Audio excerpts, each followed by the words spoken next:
and continue to win me over with answering more questions. So, Chef Jeremy, yes. What kitchen gadget can you not live without? Oh, okay. The knife is not a gadget, so I would say a salad spinner. Ah, not what I thought you'd say. Not what I thought you'd say either. Only because I use it probably more than anything else. We just don't see it. You don't see it. Yeah. So. Okay. All right. And Daniela, your question is one food you could eat every day and never get sick of. This is a crazy one, but cereal and milk for breakfast. Wherever I go, cereal and milk for breakfast. Excellent. Yes. Excellent. Now, if veggies had personalities, which one would be the sassiest and why? Jeremy's laughing over there. I'm going to say rhubarb. Rhubarb. Yeah. Well, that vibrant magenta color, the long slender stalks, the big leaves, but also it's a vegetable that wants to hang out with fruits. Yes. Right? It leaves its group of veggies and goes to hang out more with strawberries, let's say. And maybe that's leaning towards my favorite dessert is strawberry rhubarb pie. Excellent. That was my next question. Well done. Chef Jeremy, if you could cook for any cartoon character, and why? This is awesome. I'm going to say Garfield. Oh. This is maybe a little bit of a throwback. And why? Oh, because, how do you not please Garfield? It's really easy. He eats everything. Yeah. And my background in cooking is Italian, and I think he leans towards that flair. So, yeah. Does he really? Okay, you know a lasagna. lot about Garfield. Yes. Absolutely. And last one for you for now. What's your favorite food pun? I have examples if you need it. Oh. I'm going to lean on the master of food puns, who it's my dad, and his go-to is just for the halibut. You see my way out? Yeah. Yes. And he will. Oh my God! Never thinks he overuses it. Get along with your dad because Yeah. I use it all the time. Yeah. I have a question. Question. So the Brussels cookie salad, or this is this an Italian cooking recipe? Oh, your Brussels sprouts. I don't know if it's Italian, but definitely roots, only because of my background in cooking. So definitely fado, you would see, it's an ancient grain that you would probably see in traditional Roman times. I think it's probably where you hear of it. Well, they talked about it like the Middle East as well. The Middle East as well, yeah. Yeah. So it has a journey, but I mean, you'll see it in a lot of Italian food for sure. But different versions of it. Spelt, you'll see in other cultures. And so, yeah, maybe a little bit with the pecorino cheese for sure. Yeah. Bit of a slant. Yeah, a little bit like a Western Italian thing. Okay. All right, so we're going to move on to... Yeah. So I can smell the tomatoes. Yes. I see some turkey there. Okay, so Moroccan chickpea chili. Is this what this is? Yeah, Moroccan chickpea chili. So it's a plant-forward diet, is a healthier way of eating that can help reduce several chronic conditions, including some cancers.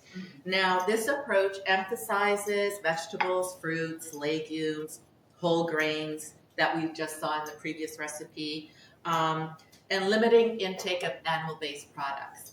But it does not eliminate all animal proteins. There's still a role for animal proteins in our diet. They're an excellent source of protein, the best form that can help build muscle. The beauty of this recipe lies in the richness of the plant foods. As you can see here, we have some squash, chickpeas, parsley, cilantro, tomatoes, and then we have a smaller amount of ground turkey. So it's a great balance of going plant forward, but still maintaining some of the healthier animal protein foods. Yeah, absolutely. This is sort of a lean on what to do with leftovers after Thanksgiving. And hiding things in chili is always an easy win. So if you have, we're using ground turkey today, but if you have like leftover turkey in the freezer, this is an easy way to sort of integrate it back in to use it up. Or you can keep it completely plant-based as well and just go heavier on the chickpeas and legumes. So really, really flexible dish. But we're going to start off with some these North African spices, something that definitely inspires me from that region, especially Morocco, are all these amazing flavors, all these incredible flavors. So, and you can sort of be flexible with this, but we're using some ground spices here. So we have some turmeric, some cinnamon, some cumin, and I add a little bit of smoked paprika because we're in that chili sort of range here. Also a little bit of ground ginger or fresh ginger you can add. And we're going to add that directly to our pot. So we have a soup pot here, a little bit of olive oil, medium heat. So put this directly in. I want to, I call it blooming. I want to bloom the spices. And so what that means is by heating them up first in this warm fat, the olive oil, we're going to really express a lot of those essential oils that are in the spices. So really, really maximizing their flavor. Okay. And that's what I've learned from you, is that the ground spices go in at this point, right? Yes. I used to add them later on, but this is when you get the most flavor. Yeah, you'll get the most flavor out of it this way. We're also like sort of heating it, sort of toasting it a little bit. Okay. You can absolutely use whole spices. I'm a big fan of whole spices. It just takes an extra step. So if you don't have the time, go for ground. Ground is great. But also because it is ground, that sort of powderiness we want to cook out. Right? If I were to add the spices near the end of the dish and stir it through, you're going to get sort of like this chalky powderiness on your palate, which isn't too pleasant. So we do want to cook that out at the beginning. Any other aromatics that you want to add, go for it. I have a massive chunk of garlic. This is half a clove. That's half a clove? Yeah, it's a half a clove. You can mince it or just give it a little crush, which I did earlier, but I just crushed it further. And we're just going to add the whole clove in there. You can hear it sizzle. You can probably smell the spices now. Yes. You smell it more there, actually, and maybe where I thought it is, than you do here. I've noticed that. Yeah. So onion as well if you want. We're going to add a little bit of chopped onion to this. You can add, again, fresh ginger. It'd be really nice. You can play around with the aromatics. And we'll give that a little stir. So we just want that to soften for like a couple minutes. Now, Blue Jays playing Seattle. We're watching it from here. I'm thinking this is a great dish to make. Oh, okay. Yeah, you were wondering where I was going. You were wondering too. It's like, where's that connection? Yeah, my heart started racing. There's a Blue Jay coming. No, this would be awesome to make. You know, ahead of time, and then invite your friends over and watch the Blue Jays win our next game. Don't say it out loud. Okay. I won't say it out loud. All right. So as we continue, Yes. what is your feel-good ingredient? Lots of ingredients, but do you have a particular feel-good ingredient? Ooh, garlic. I think because it keeps vampires away. Well done. And if cooking had a soundtrack, what song would be playing in your kitchen? Actually, all morning today I was listening to, so not the song, but the album 2112, which is going to go over most people's heads. Rush, Canadian Talent. Canadian Talent, yes. 2112, only because it's chaotic and harmonizing at the same time. Just like We're your mostly kitchen. chaotic. Just like your kitchen. And what's your favorite comfort food after a long shift, Daniela? Oh gosh, peanut butter on anything. Peanut butter on toast, with bananas, maybe with apples, even on its own, maybe with chocolate. Yeah, even chocolate. I think that's it. Yeah, okay. And if you could invent a new holiday, seeing as you're just talking about Canadian Thanksgiving, if you could invent a new holiday based on food, question for both of you, what would it be called? You go first. Look at you. A new holiday around food. Around food. Eatmas. Love it. Love it. Love it. So, I mean, that's just all the Eatmas. time for me. Yes. That's all the time for you? Yeah. Do you have one?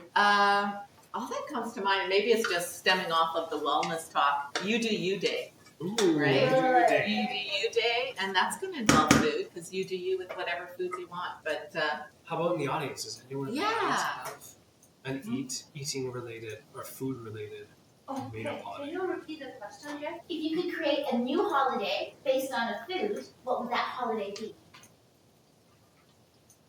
also, listeners and watchers, if you want to submit your question, your answer, yeah. We'll let you think about it. Yeah, think about it. And let Just us know. jump out with. I think it sounds boring, but apple appreciation. Ooh. Ah. There's so much stuff you can make, but it's Yes. very sweet or just chopping on it. Oh, Yes. Yeah. Maybe a little sneak peek into our third recipe. Yeah. All right.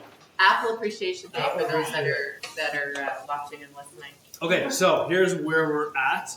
Softened the aromatics, the onion, the garlic, the spices. It looks really colorful and beautiful in there. You can smell that as well. And again, if you have aversion to certain spices and aromas, you can tone that down as well. You can play with this a little bit, right?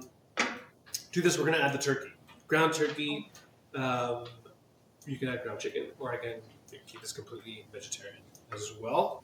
So we're going to add this in. And you could do beef too sometimes. Like what the recommendation is to limit your intake of red meat, but you can still have some. So the recommendation is not to have more than 500 grams per week. So that could be 3 to 4 times a week that you would have it. What would that look like? Well, the palm of your hand or a deck of cards is about 100 grams. So that gives you an idea.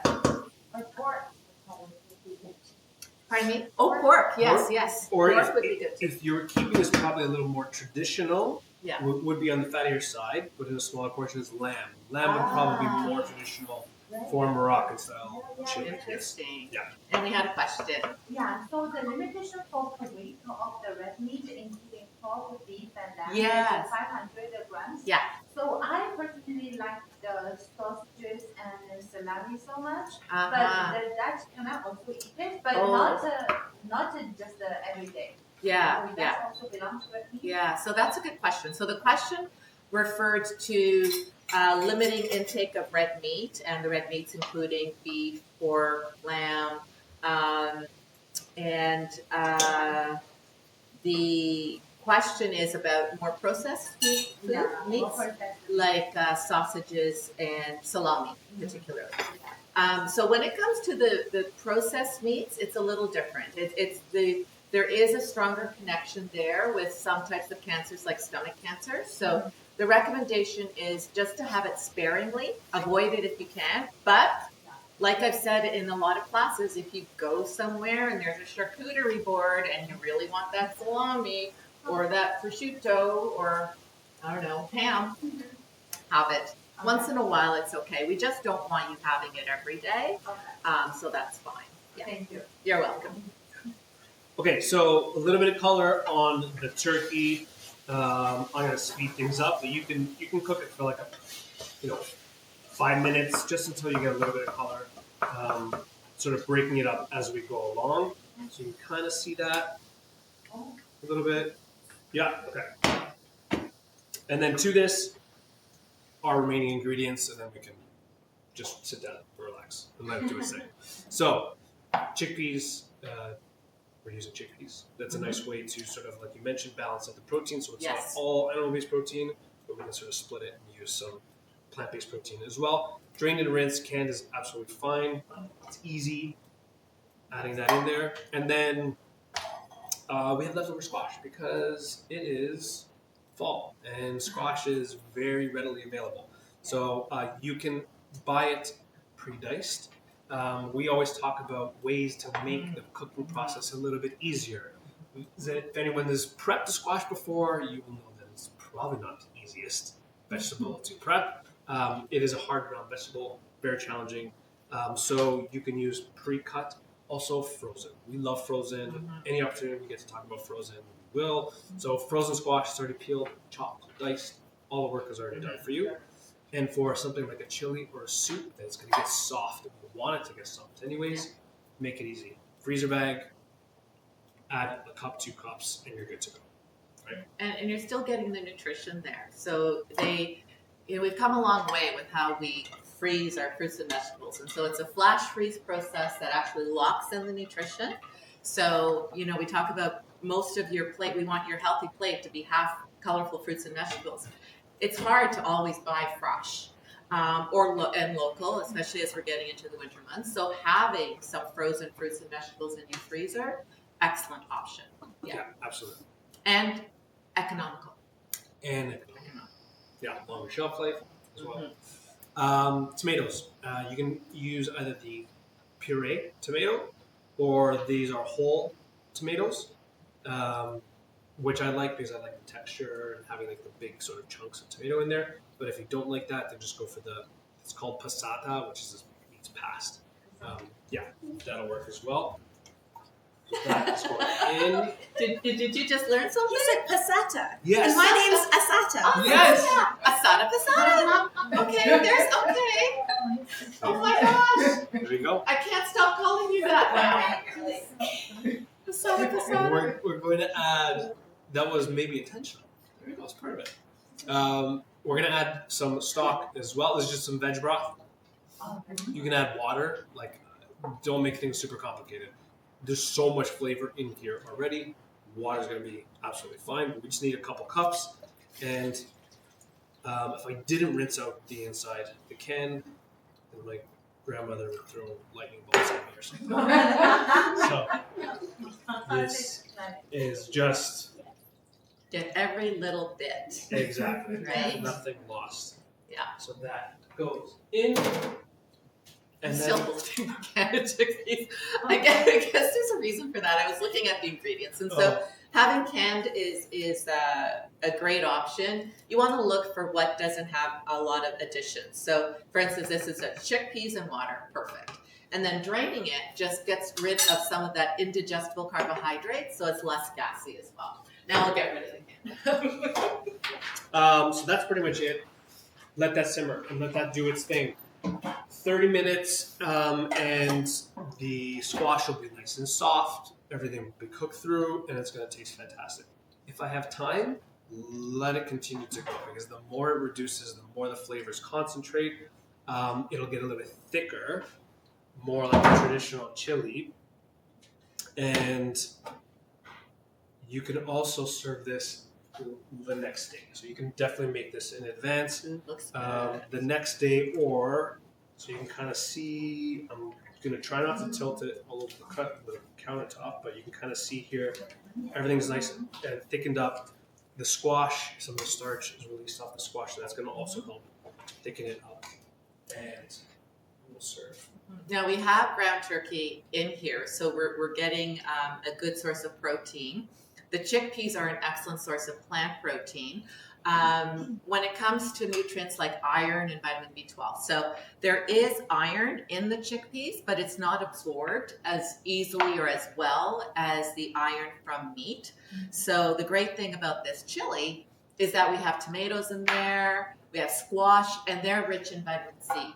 And vitamin C actually helps you absorb 50% more of the iron from the chickpeas. Okay. So that's our food power couples. Yeah. Oh. If you were to ask me what my food power couple was, Yes. I think that would be my biggest one. Yeah. Danielle's taking over. Yes, I already have a game in place too, but that's Assata passata. Yeah, my brain's going. There we go. So there's our Moroccan chickpea chili recipe number 2.